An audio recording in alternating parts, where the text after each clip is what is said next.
This episode of the Cult Popture podcast was brought to you by our Patreon. If you want to tell us which films we should watch or get 2 extra exclusive podcasts a month, then please consider becoming a patron and joining us at www.patreon.com/cultpopture. Hello and welcome to the Cult Popture podcast. This is another classic episode of film franchise Fortnights, and if you're listening to this, or if you're recording this and it's your birthday, then happy birthday! Oh, thank you so much. You thought I'd forgotten. I didn't think you'd forgotten, but it was like, I don't want to tell people it's my birthday. Are you one of those kind of people? I want them to just know. It's not. It's more out of like a, if someone was talking about birthdays and I was there, I'd be like, it's funny you should mention it's actually my birthday today. But if no one's going to bring it up, I'm just going to be like, it's my birthday today. Right, yeah. Sort of I'm kind of the opposite. Shake my head about all cocky like. Yeah, actually, as I've gotten older, I've kind of gotten more like that. But man, I love birthdays, and I love my birthday, and I love you. Ah, good. So, today's a good day for me, and a good day for us, and a good day for the podcast, because we're recording an episode about the I Know What You Did Last Summer trilogy. Mm-hmm. Yep, so did we say this is film franchise Fortnights? I mentioned it. I didn't explain the concept of the podcast. Do you want to explain it quickly to stall while I adjust my microphone because it's slightly too far away from me? You just disappeared and I for like so long on the Skype machine. Yeah, it was you like froze. You were gone. I didn't. You kept talking though. I just didn't say anything. It ended freezing right when I finished talking. Anyway, I said, do you want to explain the podcast while I adjust my microphone? Okay, so this is Film Franchise Fortnights, where every fortnight we watch a different film franchise that is either voted on by our patrons at patreon.com/cultpopture or randomly generated by a random genre generator. A genrenator. And can we start calling it that? The genrenator? But it doesn't randomly select a genre, it randomly selects a film franchise. You're thinking of 48 Hours, a local film competition, which you run the Christchurch branch of. Yeah, okay, so let's get that out of the way. I feel so embarrassed. I can't believe this is recorded. Yeah, so me and Richard, but more me, I guess, are both in the midst of kind of New Zealand's annual best thing that happens in New Zealand. Yeah, AJ's birthday. Yeah. No, we're in the middle of a film competition. We've talked about it on the podcast a couple of times when it's happened. Richard competes, and I used to compete, but now I run it in Christchurch, and a big part of that is genre, ergo my Freudian slip before. The point being, I'm probably the busiest I am all year in this part, in the like over June, July. I do more work than I do for the rest of the year in that small amount of time. And also our friendship is very strained. I wouldn't say our friendship's strained. I would say it's important to be delicate and secretive because I can't tell Richard anything about what I think about his film because there's a finalist section and he's part of the judging process. But so this is one of the only times on the podcast where you will genuinely hear Richard and I not being 100% honest with each other. Yeah, it is a weird feeling. Like when we see, like, ask me if I liked your film right now. Do you like my film? Can't tell you. Do you like your own film? My own. I didn't make a film. Well, then you suck. Cool. Got it. Right. No. So this is Film Franchise Fortnights. So we don't select a random genre. We select a random. What is it? A random film franchise. Yep. Let's call it the Franchisinator. All right. And this fortnight we randomly had I Know What You Did Last Summer selected, and that's using the genuine use of the term randomly and not just like we randomly selected. Boy, that's so random. Which was a trilogy and part of like an ongoing sub-series within Film Franchise Fortnights of us covering kind of classic horror slasher franchises in different eras. Yeah, and somehow they always end up on the weeks that I'm running. Well, sometimes we just force it on over. Yeah. it's a 50-50 chance, but every time it isn't that, we make it so that it's you. I don't know how much of a coincidence that is. Yeah. Anyway, so I Know What You Did Last Summer is a trilogy of 3 films. The first one is I Know What You Did Last Summer, that came out in 1997. Then a year later, we had I Still Know What You Did Last Summer. And then all the way in 2006, we had I'll Always Know What You Did Last Summer. Yeah. So, we will go through what these films are about in more detail, but the Wikipedia plot synopses for these are just so good that I just have to read these out, and then we can kind of add a bit more detail. So the first one is, after an accident on a winding road, 4 teens make the fatal mistake of dumping their victim's body into the sea. But exactly 1 year later, the dead man returns from his watery grave, and he's looking for more than an apology. That's not even entirely accurate as to what actually happens. I know, it's so... He's looking for more than an apology. because he actually wakes up before they dump him into the sea. Which is something I didn't know about this film. I'd never seen it before, but I knew the vague. Yeah, neither had setup. I, for the record. And when he woke up before they dumped him into the sea, I was like, this kind of adulterates the purity of what I thought the concept was. Yeah, you know, it's not as cool now that they know he's alive. And I assume in the terms of the plot, I assumed it was to give them more equal sharing of the guilt overall. Right? Yeah, and the fact that it's like guilt, not just like. They can just go to the cops at any point. Yeah, exactly. All right. What's the second one's synopsis? So the second one is the murderous fisherman with a hook is back to once again stalk the 2 surviving teens, Julie James and Ray Bronson, who left him for dead, as well as cause even more murder and mayhem, this time at a posh island resort. The man with a hook is back, and this time he's brought his son. It's actually what it's about. Spoilers for I Still Know What You Did Last Summer. And the last one is a group of teenagers in Colorado find themselves being stalked and killed one by one by a mysterious figure with a hook exactly 1 year after they covered up a friend's accidental death. That one's not as funny. It's just those are the 3. Yeah. And it suits the massive drop-off in quality of the third film. Is it? Well, it is a massive drop-off in quality. Yeah. However, this is one of this in terms of just like boilerplate baseline quality of, where we start, this has got to be one of the worst franchises we've ever watched. Yeah. I thought these films were terrible. What did you think? Oh, yeah, they are terrible. There's a certain charm to the first one. So the first one was written by Kevin Williamson, who you might remember wrote Scream, which came out a year before this. And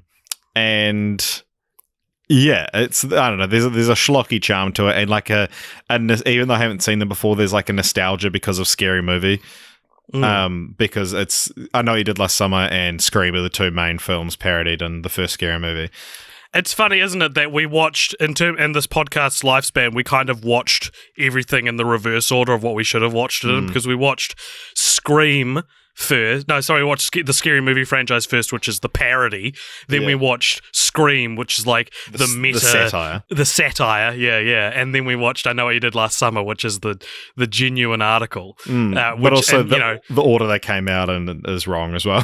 Yeah. And I guess maybe it's good that we watched them in this order, but like it is interesting that we've gone up the ladder in terms of sincerity as opposed to down. At least we did have... I mean, because we're just talking about the late 90s, because there was like a resurgence of slasher films late 90s, early 2000s because of Scream and I Know What You Did Last Summer. But like at least by the time we got to something like Scream, when it's a very meta, we were well aware of the tropes of slasher films because we'd watched all of the Nightmare on Elm Street and all of the Friday the 13th films. And Hellraiser. Yeah. And Halloween. We hadn't watched Halloween. So, I Know You Did Last Summer, 1997. Directed by Jim Gillespie. What do you think that has on Rotten Tomatoes? 40%. You're very close. Yeah, tell me. 42. Yeah. So do you want to go into a little bit more detail about what that's about? Okay. So No, I think we covered it. They accidentally run who's over the killer. Yeah. The killer is someone they call the fisherman, who is a character who is not introduced until it's relevant to know who he is. So you can't guess who it is, which I was doing, by the way. I was like, oh well, it's that character. Yeah, it's Leonard. that character. Yeah. It's Leonard from Big Bang Theory, but it's not. And there's a whole backstory to his character that like he is responsible for his girlfriend's. No, is it his son? Yeah. No, what was it? Yeah, it involves a son. But then his son's in the second one. I'm glad you're struggling to remember it, because I was watching it and I was like, oh, I'm not going to be able to remember this. And I was like, and AJ's going to come in and he's going to be like, right? Ben Willis is like, because I'll simplify it. They hit Ben Willis, who was there burying it, like dumping a body already. Exactly. Yeah. What you're supposed to take away from all of this shitty backstory is the guy they killed was not a good man. That's the point, right? Is that he wasn't a good guy.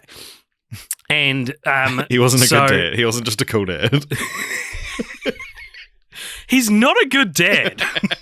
Sorry, just indulging ourselves in past references to our own podcast. Look, and so the main characters are played by Jennifer Love Hewitt, Sarah Michelle Gellar, Freddie Prinze Jr., and who's the other guy? We've seen him in something Ryan before. Philippe. What is he from? We've seen him in something. Let me look up. Also, by the way, by watching this film, it means that we've seen at least one franchise which has starred all the human members of the live-action Scooby-Doo films. Yeah. Yep. So there you go. What's our Linda Cardellini one? Daddy's Home. Nice. Well, and also because like we tick off like 3 out of the 4 members just from Kevin Williamson movies. Yeah.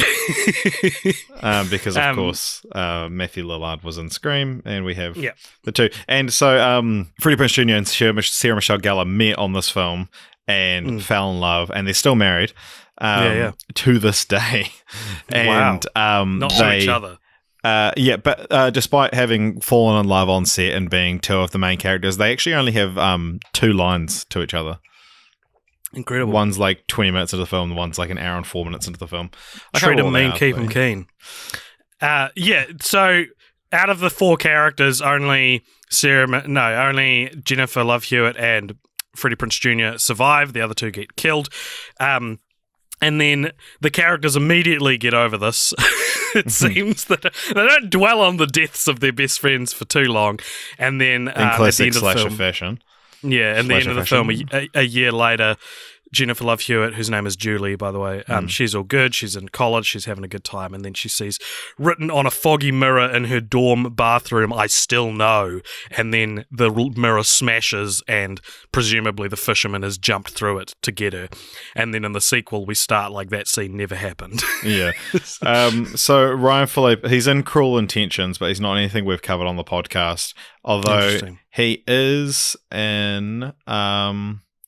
I saw it somewhere, and I was like, "Oh, that's a fun." He kind of looks like the main character from Final Destination 1.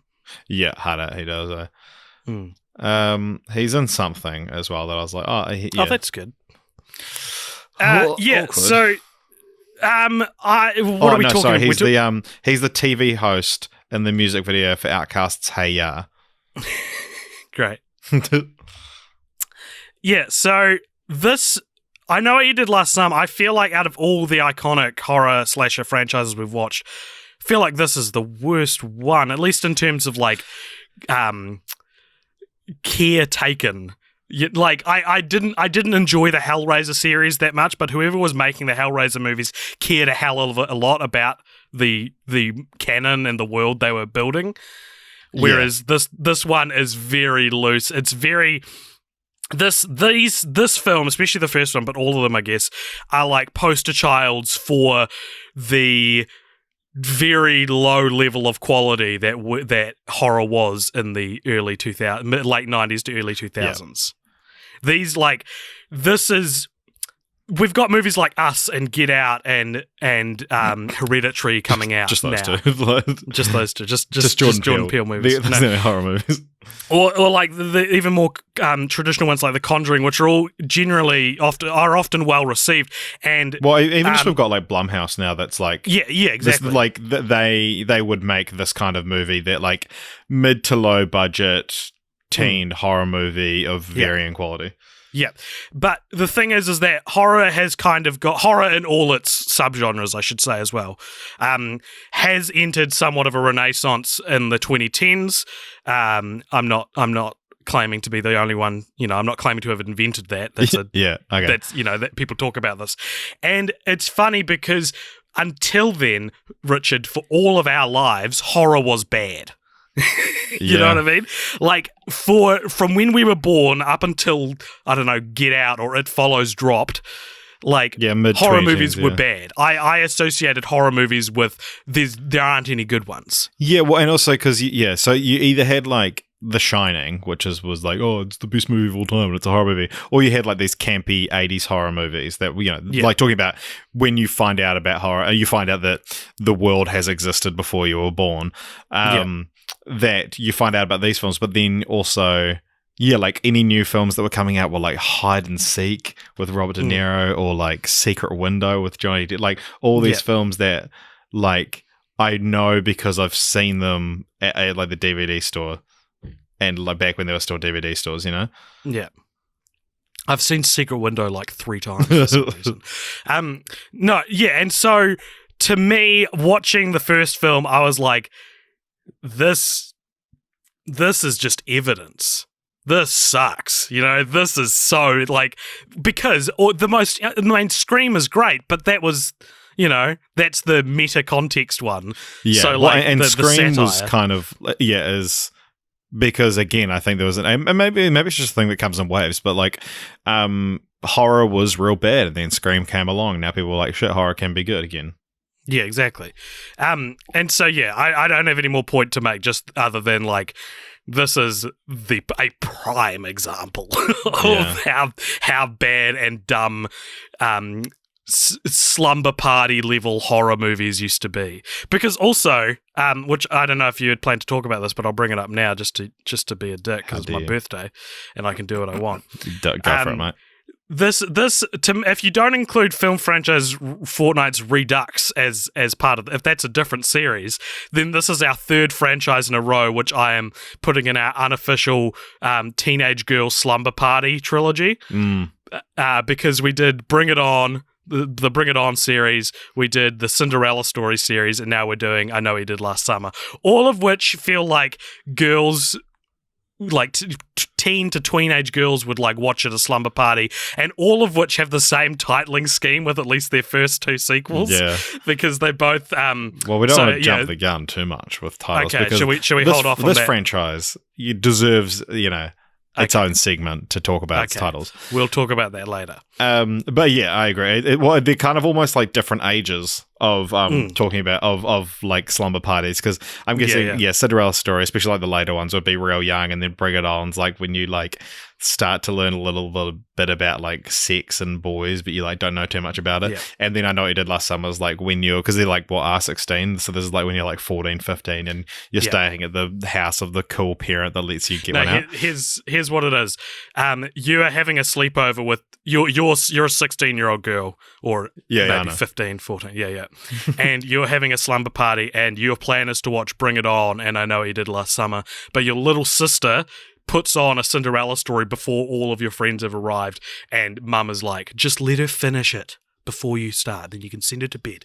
And then it finishes, but you don't send her to bed, and instead you watch these inappropriate movies with her and be like, just don't tell mum I showed you these, all right? And then those movies went on to like kind of inform that girl's taste in movies, and like, even though she was terrified at the time, she grew up with I Know What You Did Last Summer as a very special memory. You know? Well, actually, funny you should say that, because I don't know the exact circumstances surrounding it, but this was the first R-rated film my sister ever saw. And she was like, I was way too young to watch it. Yeah, there you go. I think the first one I saw was Saw 2. Nice. I distinctly remember seeing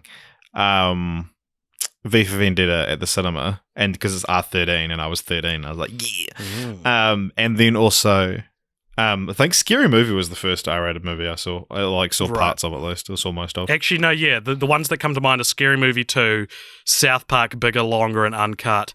I think Saw 2 was my first R18 movie, because the other two are R16.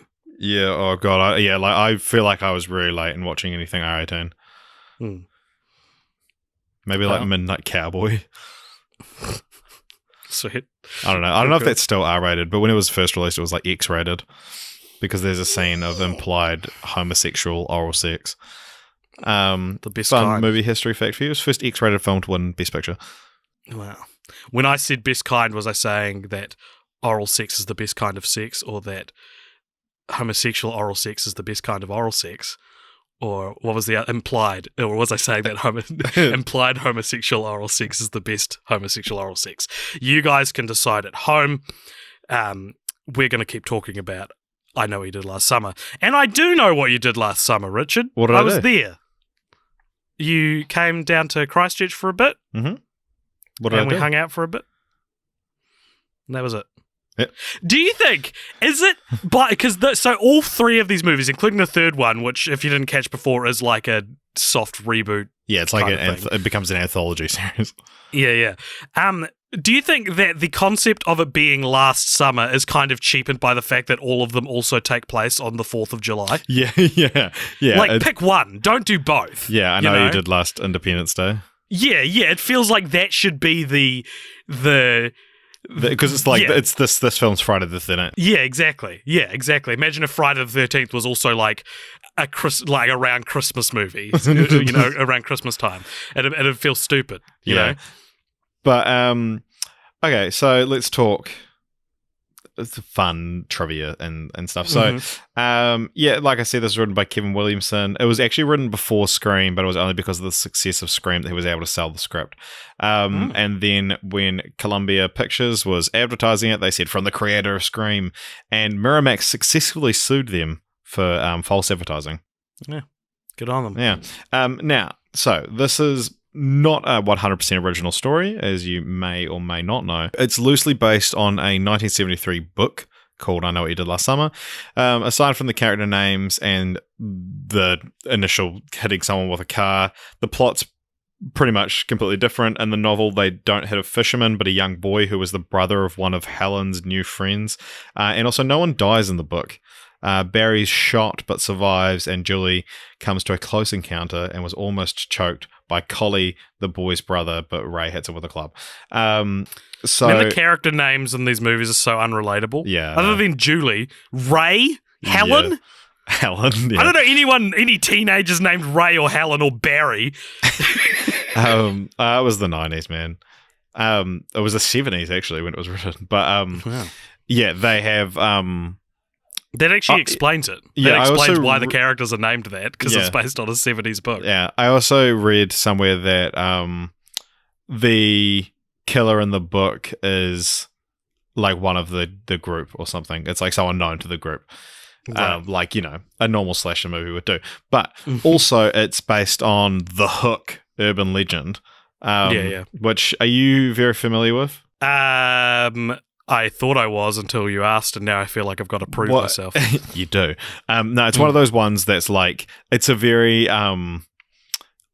like fade in on teens telling a scary story, and then it's like, and then the hook was hanging from the car, like, that's kind of all you ever hear of it. But basically it's just a young couple are canoodling in a car, the radio's playing, and then a news bulletin's like, no, the serial killer's escaped and he's got a hook for a hand.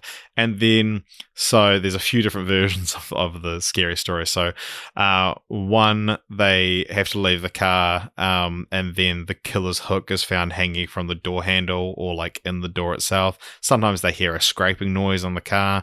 And then there's also the car breaks down, and then the guy has to go out and have a look, and then she's in the car and then starts hearing a thumping, and she looks up and and then sees the guy with the hook for a hand like smashing the guy's severed head.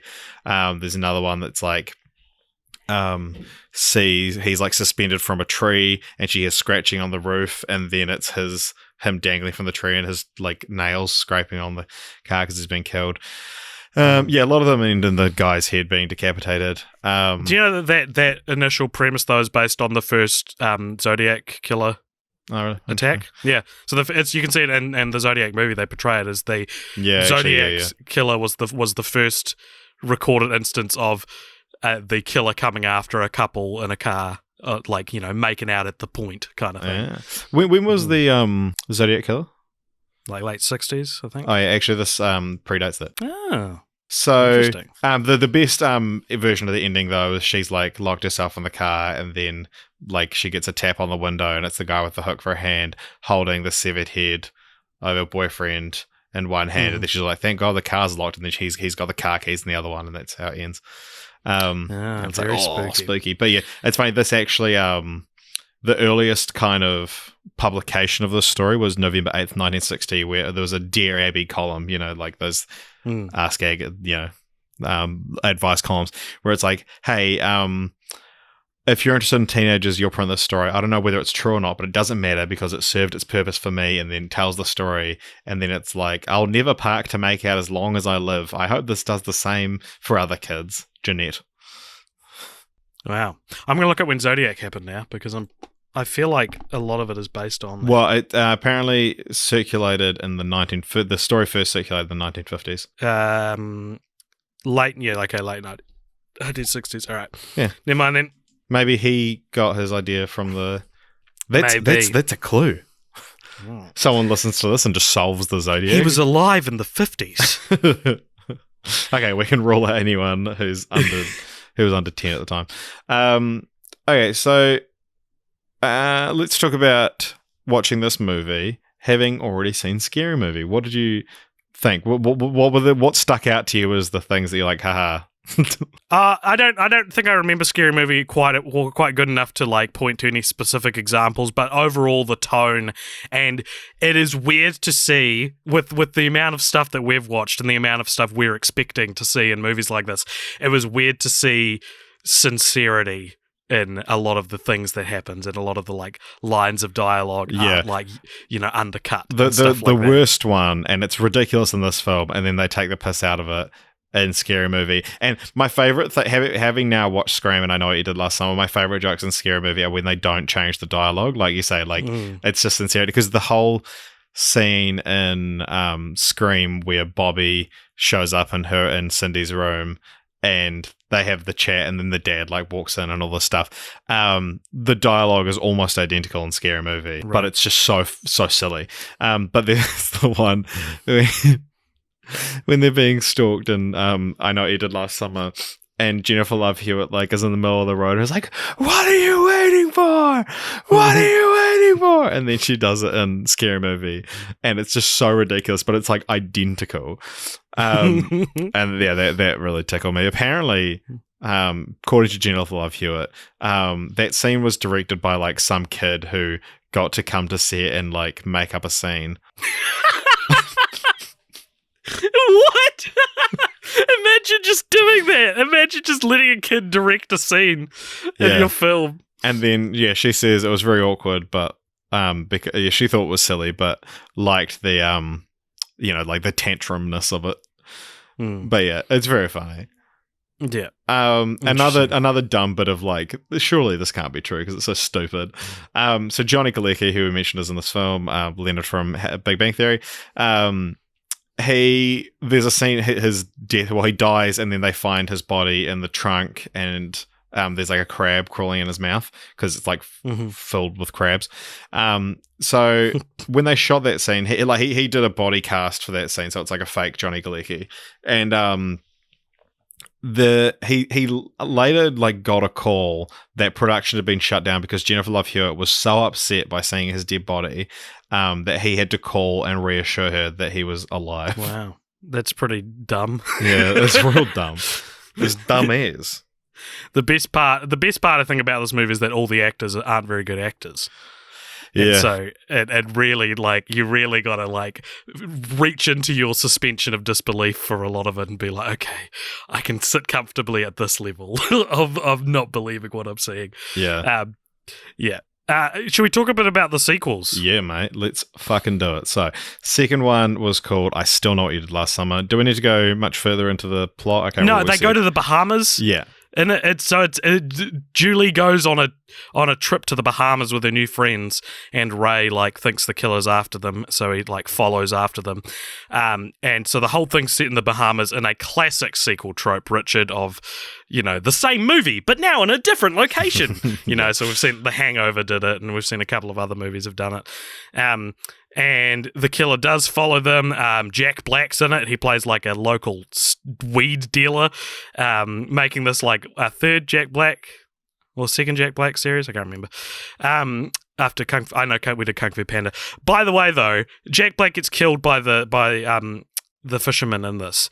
And I never want to see Jack Black in another death scene again, because that was fucking sad, man. Like, to hear Jack Black, who I, like, associate with, like, these funny, silly movies, like, pleading for his life, I was like, oh, this is making me very uncomfortable and sad. This was, I think, pre-fame for Jack Black. Yeah. Like, So, what was it? High Fidelity was his big breakout. That was 2000, Yeah. I believe. Yeah. Because like the killer's like puts a knife in his hand. He's like, no, oh, no, and I was like, no, Jack Black, no, Jack Black. sad. Jack Black. And so anyway, it turns out one of the people, the guy who's been like crushing on Julie, the new guy, is actually the son of the fisherman, and so he's one of the bad guys, and like. And he like orchestrated the whole thing of getting them to the Bahamas. Yeah. And kind of a reference to Scream. Yeah. And look, this was so bad, man. This was just a dead ass, stone cold, bad sequel. What do you think it has on Rotten Tomatoes? Like 4. This has got to be 7. very low. 7. Yeah, this was contrived and stupid. I thought this sucked. Yeah. Yeah, it's not very good, eh? No, it was so bad. And like, I'm trying to like pull from examples, but there's nothing truly. Actually, you know what is truly dumb? What? I'm glad I remembered this. So we have a segment on this show called Dumb IMDb Trivia, where we go into the IMDb trivia section for the movies we watch, and since IMDb trivia is user suggested, a lot of it can be very like Dumb, poorly worded, or like there'll be like words that indicate like the opinion of the author, which is like something you don't really want when reading trivia, or it'll just be like, that's not a piece of trivia, that's just like an obvious observation about the film. Yeah. And I Still Know What You Did Last Summer is our first film to have a dumb piece of IMDb trivia in the dialogue of the film, which is when the bad guy who's the guy who's crushing on Julie reveals himself to him, and his last name is Williamson, and he's like, "Don't you get it, Julie? I'm whatever his first name is, Williamson, Williamson." Is it Benson, isn't it? Benson, sorry, You're right. Yeah, Will Benson, that's his name. Yeah. So he's like, I'm Will Benson, Ben's son. And it's like, oh my God, because he's Ben's son. And it's like, fuck, that's so stupid. Why would you write that? That's a piece of IMDb trivia. You know, like the killer who's eventually revealed to be Ben's son, his surname is Benson. And they put it in the movie, and I was like, this is so stupid, man. And so I that's one of the things I could point to as being like the kind of this movie was written by someone with like wine bottles taped to their hands. They're like drunk and they can't get their fingers on the pen properly, you know. So exactly. That's what it's like. It's told very like the only way this film could have been. It's told with the poison grace of someone walking through cement and as it's drying. Like it's like all the way like to the this end, one basically. and Always Know are very motivational films, I find. Like, do you find that when you watch like a real badly written film that you're like, I actually could write a film and it would be better than this? Yeah, exactly. Yeah. And then I go to start writing one, and then I just get bored and go look at Watch Mojo on YouTube. Yeah, no, totally. The thing is, though, and all three movies come under this umbrella, is that the deaths aren't even that good in them. Yeah, well, the first one deliberately avoids showing blood, and that was a choice made by the director. What a dumb choice. Like, know it's your a slasher genre. film, you know? Yeah, like, that's the thing, is like, fans of slashers, and we had a few email or send in some voice messages for our sequel episode, and so there's a type of person that are real into horror movies and slasher movies, and we're kind of on the peripherals of that, being more general film enthusiasts. But like, people always talk about the deaths. The deaths have got to be bigger. The deaths have got to be better. And in all of these movies, the deaths aren't really like people get hit by cars and they get stabbed. Or hacked at with a hook. There's a few throat slittings. Yeah, but like, so, you know, like, I feel like Final Destination is our creme de la creme of cool deaths in a movie. Oh, I mean, obviously, like that franchise has nothing but cool deaths. There's nothing else going for it. Good. It's built around that concept, you know, and so yeah, it's bad because it doesn't even do its genre very well, and its genre is the only thing going for it. Yeah. By the way, also, this is our third Ali Larter franchise after Final Destination and Legally Blonde. She's in the first one. I did not pick that up. She's Sarah Michelle Gellar's older sister. I honestly didn't notice. Wow. I thought she was the killer for a long time. And then I thought Johnny Galecki was the killer. Well, I thought they make you think it's him, and then it becomes clear that no, but even before then, it becomes clear that that would be too obvious to make him. Yeah, well, because quite early on, he has a confrontation with the killer. Yeah. It was one of those films that it was like they did a good job of making you suspect everyone, and then also taking everyone off as not being able to. Yeah, make you suspect everyone, and then have it be a character you were literally incapable of suspecting because they weren't in it until the end. Yeah. So Peter Jackson almost directed Still Know What You Did Last Summer.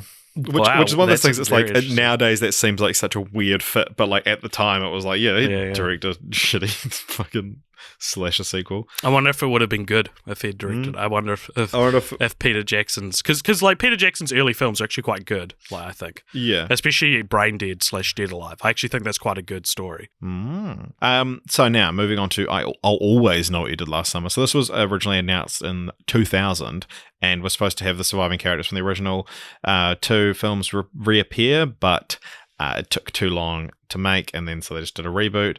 The director was brought in after the original director was fired, so they had to do casting, source locations, all pre-production in 2 weeks. I don't know anything about the circumstances of the firing, but I can tell you the director that was fired was Damon Santostefano. Do you remember that name? Yes, he directed A Cinderella Story 2. And 3, and Bring It On 2.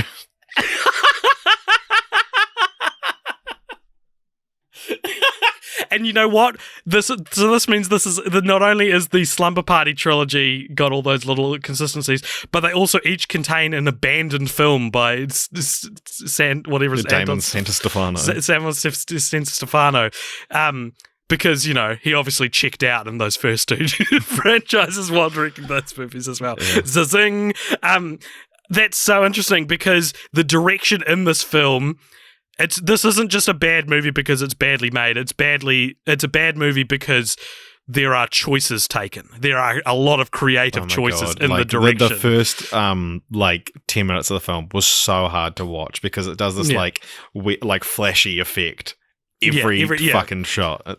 It's all flashy. It's very like they zoom in on things very fast. Everything is from the mind of a director who really wants to make an impression, but it's not. Yeah, they're not justified. Yeah, there's a shot near the end of the film where someone's reloading a pump action shotgun, and it does that so the whole thing's been shot quite still up until that point, and then that shot's handheld, and so it starts on the barrel of the gun and then moves to the pump action and then up to his face, and it's supposed to be this real kinetic cool thing, but it just looks like the cameraman was standing there I'll get the barrel, and the director's test on the shot. I was no, get the face. He's what, the hand? Oh, the face. And man, it is so to put the cherry on the top of this already shit movie. It turns out the killer in this one is just the fisherman from the first two films, but as a zombie. Oh my god, dude! So now these supernatural elements in the series. You're just gonna drop that? It's so stupid because none of the rest of the film has anything to do with. None of the rest of the trilogy has anything to do with the supernatural. Yeah, but also the film doesn't have anything to do with that character. They talk about him like he's a legend, and then we probably should talk about how the film starts because it's like the most fucking infuriating, stupid start to a horror movie I've ever seen. It's so stupid. It's so stupid. They're at a carnival, right? The main characters, and they start spreading word about the fisherman legend, and which is based on the legend of the first two films having actually happened almost 10 years ago.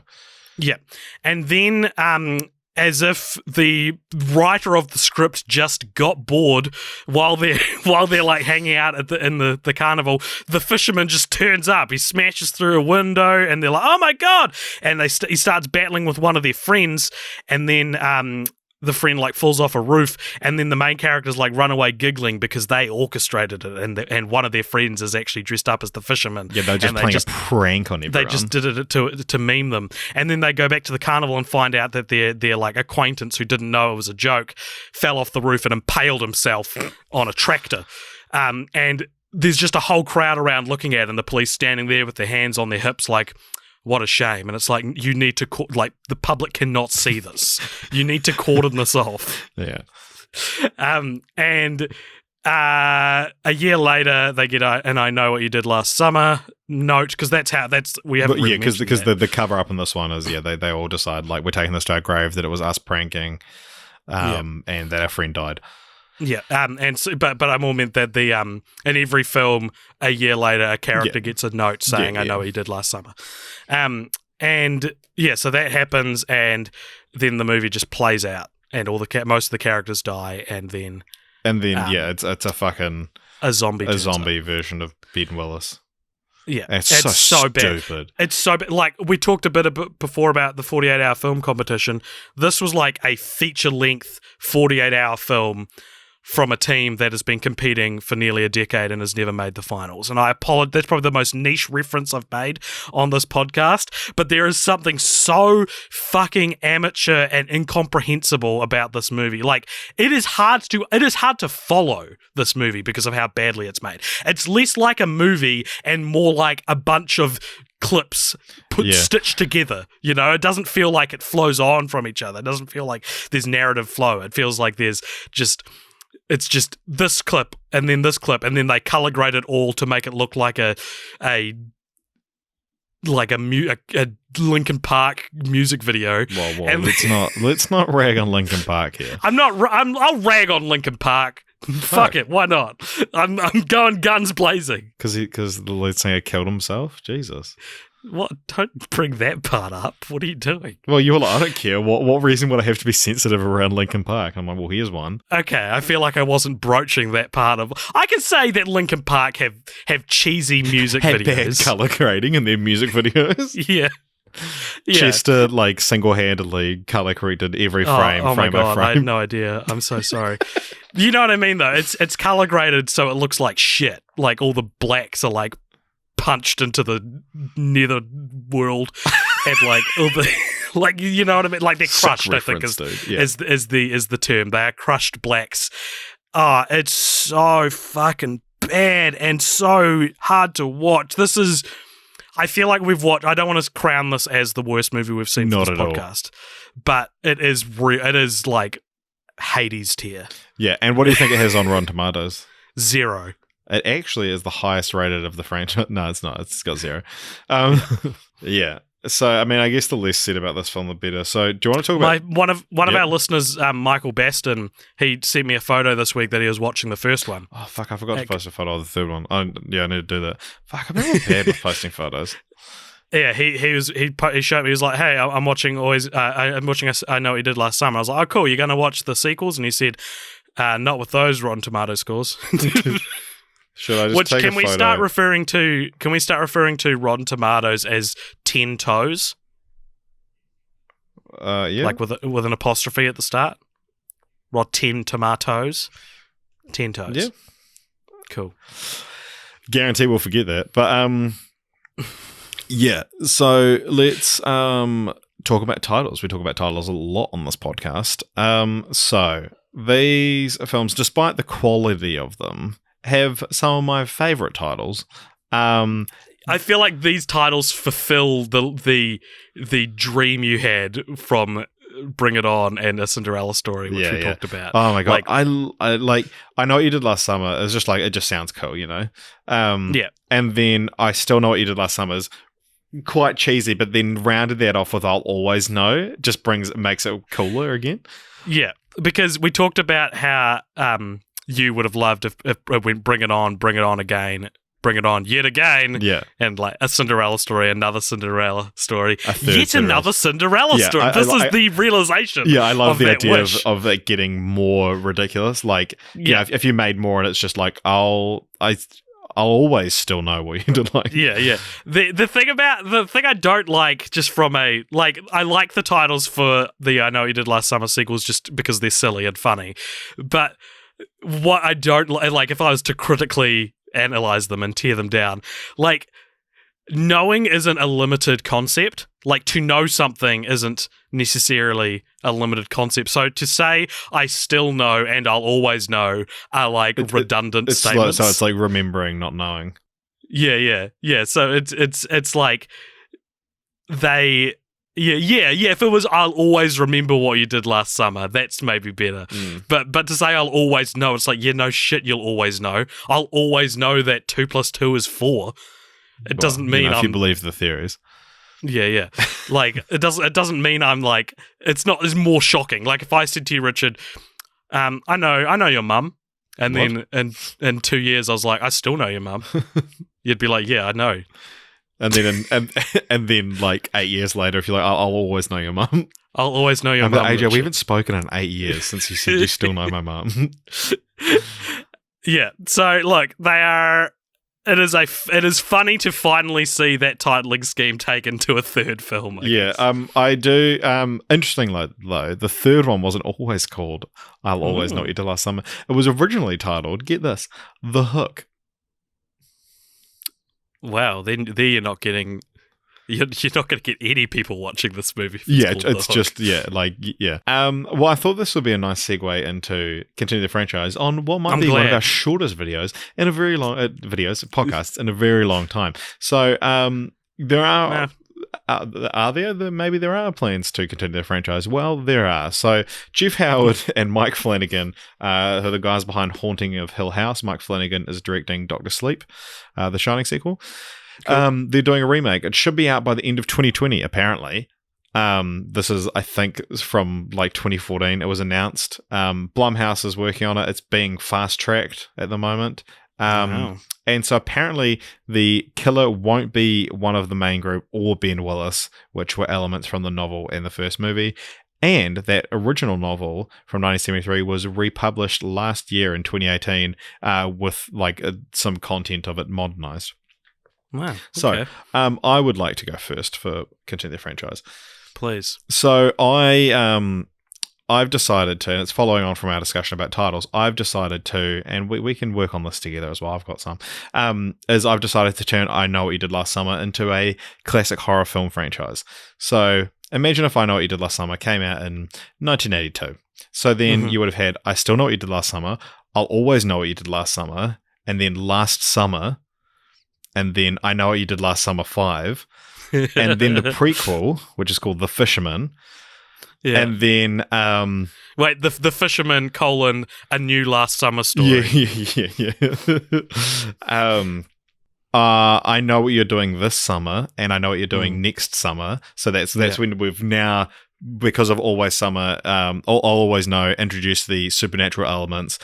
This is now, very supernatural and involves like pre-crime and stuff like that. But I Know What You're Doing Next Summer bombed at the box office, so they didn't make another one for 10 years, and then they ended up doing a crossover which was called I Know the Hell You Raised Last Friday the 13th on Elm Street, which is like a four-way between, because now the Ben Willis is a horror icon, Yeah, and that's he's what they're trying supernatural. to do with him, isn't it? They're trying to make him a horror icon. And then there was a 5-year gap, and then they made I Know What You Did Last Summer Exodus, which was they had to make it to keep the rights, and it's critically panned. And then 6-year gap. I didn't work out how many years between these films, but anyway, this one would come out this year. It's called I Still Know What You Did Last Summer, and it ignores everything apart from the first film and Freddie Prinze Jr. and Jennifer Love Hewitt return. Wow, very good. Also that would fit because Freddie Prinze Jr. said he's never seen the second film because it got such bad reception. He was like, "Yeah, I'm not watching it." No, that's cool. My Continue the Franchise is very limited in its scope. I basically just thought I could rattle off a few, again, just sequel titles based on where to go from I'll Always Know. So I Know What You Did Last Summer. I Still Know What You Did Last Summer. I'll Always Know What You Did Last Summer. Still No. Nice. Shrug. Still no. That's it. Then I thought I Forgot What You Did Last Summer. Which is Ben Willis gets amnesia and becomes their best friend, maybe, until he realizes. And then they do a sequel. I just remembered what you did last summer. Yeah, I just remembered what you did last summer. Oh my god, I just remembered what you did last summer. Yeah, we were just messaging each other throughout the week. Oh my god, I totally forgot, but I just remembered what you did last summer. My favorite one was that I came up with was I never even knew what you did last summer. I just guessed what you did last summer. What are you doing this summer? Yeah, I just assumed what you did last summer. Yeah. It's always summer in Philadelphia. Nice. I'll always some. Did you guys do anything fun last summer? I'll always remember what you did last sunny in Philadelphia. Hey, welcome back to school. How was your summer? Yeah.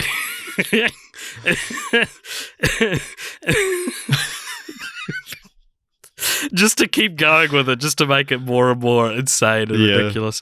I do like, I like your idea of doing a pre-crime. That's like, I know what you did next. I know what you'll do next summer as like the Jason X of the franchise. It's like maybe set in space. Yeah, because I imagine I Know What You're Doing This Summer was actually like considered the best one since the original, and then I Know What You're Doing Next Summer, everyone was like, this one's fuck, this is the worst one. That's like Halloween, H2O, and Resurrection. I don't know what you did last summer. It's the same events of the first film, but just from like another character's perspective. He doesn't know what's going on. you see sort of like someone that's just like ancillary to the event. So he's like driving past the car crash and he's like, oh, Jesus. Jeez, is that Ray and Helen? Oh my God. Oh my God, I hope they're okay. He's Ray's drunk again. Or you could go, here's the way to go with it. I know he did last winter. I know he did last spring. I know he did last autumn. It's the same group of people. They've like every season they've hit someone with their car. Because as much as I've enjoyed shitting on Always Know, I do think if I were to seriously try to continue the franchise, I do think doing an anthology is probably the most intriguing way to be able to get life out of this concept. Yeah, but I know what you did last winter would be fucking cool, actually. Yeah. Because like horror films set in winter are cool. Yeah. The weirdest thing about Always Know, though, in terms of the way it becomes an anthology series, is that it there's the because you know how an anthology needs one thing similar for it to like all revolve around it, you know, whether it's like setting or character. Yeah. I think it's too much to do it both. It's about a group of people who accidentally are responsible for someone's death and decide not to tell anyone, and also set it on the 4th of July. So I think you'd have to you could set it around other like set it in the summer. But then also, to be fair, it does make sense in the plot. Giving some credit to it because it is like, on 8 years ago tonight. Yeah. No, fair enough. I just think that like it's enough to be for an anthology series to be based around a bunch of people accidentally kill someone and cover it up, and then someone finds out. Like that I think that has legs that could go in many different places. Yeah. And if you wanted to keep that Independence Day feel, you could set it around other like B grade holidays, Yeah. Like don't do Christmas or Easter, but do like, I don't know. Well, if they did, I know he did last winter, it could be like driving home on Christmas Eve or something like that for a party. Yeah, that's cool. Yeah, I like it. Yeah. I love Anyway, it. should we just wrap this episode up and keep But it wouldn't you for the just call first it I time in a Know long It- time under an hour? No, that Cinderella story was like under an hour. Well, whatever. Whatever, man. Yeah, no, cool. Okay, well, I hope people just leaning away from the mic as I do my ending monologue. I hope people we do enjoyed have this. one more segment that we would normally do, but we're not doing it this week. Franchise roulette. But we do have to reveal the franchise we're doing next week, which next fortnight was voted on by our patrons on www.patreon.com/cultpopture. There, for as little as $1 a month, you can suggest film franchises that you would like us to cover on the podcast, and the one with the most likes will be the one we cover. And this week it is The Man with No Name Trilogy, which is the Clint Eastwood Western trilogy directed by Sergio Leone, which consists of a fistful of dollars for a few dollars more, and the good, the bad, and the ugly. That we are, and that was suggested by someone who's been suggesting things for a long time on our Patreon. And now he's the man with no name. No, it's Alexander McDonald. Thank you very much, Alexander. We look forward to discussing those films. It would be good because I haven't seen, and he suggested this because I revealed on the podcast recently that I had only seen one Clint Eastwood film, and that was The Mule, where he has 2 threesomes. But then I watched The Deadpool before the next episode of the podcast, so I could be like, I have seen one more thing. Because it was I think I only had 90 minutes, and it was very short, and it was on Netflix. But yeah, so I mean, if you want to suggest Dirty Harry for us to cover as well, go for it, because they're also Clint Eastwood films, and there's 5 of them, and I've only seen the last one. That's actually more of a legitimate franchise than The Man with No Name, Yeah. because I was looking up the Man with No Name trilogy is like a trilogy for marketing purposes, like selling the box set basically. I was looking into it as that. I mean, obviously if you've called one film a fistful of dollars and the next one is called a few dollars more, then they're probably sequels. But apparently the character, the Man with No Name, actually has a different name in each of them. Yeah. So I don't know. I've seen The Good, the Bad, and the Ugly, but it is cool that we're doing a franchise now. Have we ever done a franchise? Yeah, I guess Lord of the Rings. That's like of this cultural quality, you know. Yeah. Like, Although apparently I've heard the place. first 2 aren't anywhere near as good as The Good, the Bad, and the Ugly. And also, I think The Good, the Bad, and the Ugly just like retells the first 2 as well. But we will discuss this. Yeah. We'll stop talking about what we don't know anything about. Yeah. And we'll transition to say thank you for listening to this podcast. We love you. And I'm sorry that AJ and I were not able to be fully honest and open with each other this week. No. Because not only does he know all about this 48 Hours business, I've seen Toy Story 4 and he hasn't. So I could just spoil it, but I'm having Fuck, man. I'm having to. If you spoil it, I'm disqualifying you from the competition. But I've had to. There's been so many times in this podcast that I've been like, when that character gets their throat slit, it's exactly like a bit. And I can't say. Well, thank you very much for listening, everybody. And if you like this podcast, please support it over on all the different social medias. We're on Facebook, we're on Instagram, we're on Twitter, we're on YouTube, we're on Acast, we're on iTunes. I think if iTunes is still a thing, Apple Podcasts. Yep, Apple Podcasts, and all of that is on Cult Popture. Look up Cult Popture anywhere and find us on there. And you can also send us an email if you like at cultpopturemedia@gmail.com. So in 2 weeks, we're going to be doing the Man with No Name trilogy. In 1 week, we are going to be doing the most disappointing films of 2019, part 1. That's right, everybody. We're doing it in the middle of the year now. Yeah, and it's still probably going to be 3 hours long. And after that, I thought after Man with No Name trilogy, we could maybe do another fan mail episode. Oh yeah, if we accumulate enough. Yeah. So there you go. I'd love to get people writing in. Maybe if you're listening to this, send us a message of like your most disappointing or surprising or whatever films from the year, because I'd love to get more people's opinion on that as well. Yeah, cool. Awesome. So thank you very much for listening, everybody. And remember, I'll always know what you did last summer. That was good. You listen to our podcast. You listened to our podcast last summer. Yay! All right. Goodbye, everybody. Bye.